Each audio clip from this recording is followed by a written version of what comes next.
आज आपण पूर्व माध्यमिक शिष्यवृत्ती परीक्षा येतात 8वी यामधील पेपर क्रमांक 2 यामध्ये बुद्धिमत्ता विषयाचे आपण 26 ते 50 पर्यंतचे प्रश्न पाहणार आहोत. सुरुवातीला मी माझी ओळख करून देतो.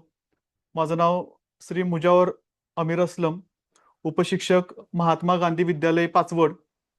आज आपण बुद्धिमत्ता विषयाचं गेल्या वर्षी जे पेपर झालेला होता 2025 मध्ये त्या प्रश्नपत्रिकेमधले 26 ते 50 पर्यंतचे प्रश्न आपण बुद्धिमत्तेचे पाहणार आहोत.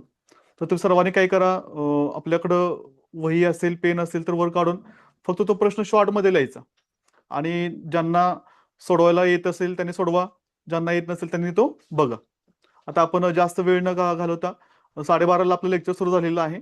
तर आपण ते वेळेत आपल्याला एका तासामध्ये हे 25 प्रश्न पाहायचे आहेत. तर सर्वांनी व्यवस्थित समजून घ्या. काही शंका आली तर शेवटी मला त्या विचारा. ठीक आहे, चला बघा पुढं. आता पहा, पहिला प्रश्न, खालील 2 विधाने व 2 अनुमाने दिली आहेत, त्यावरून योग्य पर्याय निवडा.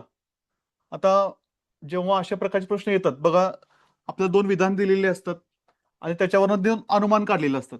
लक्षात ठेवा, जी विधानं दिलेली आहेत ना ती नेहमी खरे असलेत खोटे असलेत ती नेहमी काय असायची, जी दिलेली आहे त्या पद्धतीने ते प्रश्न सोडवायचा, त्यामध्ये कोणताही बदल करायचा नाही.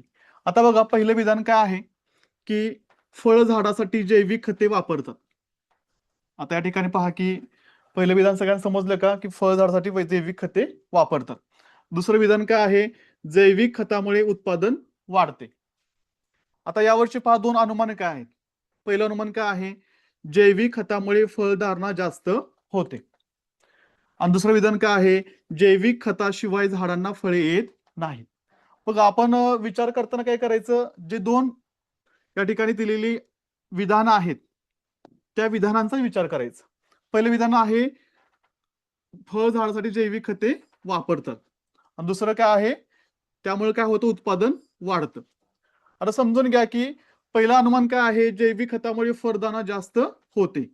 फळधारणा म्हणजे काय, तर त्याचं उत्पादन वाढतं. दुसरं बघा, जैविक खताशिवाय झाडांना फळे येत नाहीत.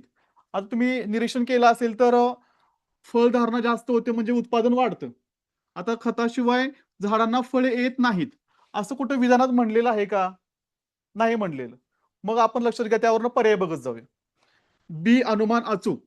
आता बघा, आपल्याला या ठिकाणी अचूक, आता अचूकचा अर्थ आपण काय समजायचा, चूक आहे का बरोबर आहे. तर अचूक याचा अर्थ आहे काय, बरोबर. लक्षात घ्या, या ठिकाणी काही मुलं फसतात, त्यांना कळत नाही. अचूकचा अर्थ काय आहे, बरोबर. आता बी अनुमान बघा, हे बरोबर आहे का, तर नाही. यात कुठंच म्हणलेलं नाही की जैविक खताशिवाय झाडांना फळे येत नाहीत. त्यामुळे हे उदाहरण काय आहे, चुकीचं आहे. दुसरं बघा, ए व बी दोन्ही अनुमाने अचूक. कारण आता दुसरं तर चुकीचं आहे, त्यामुळे हे पण चुकीचं येणार आहे. ए व बी दोन्ही अनुमाने चूक.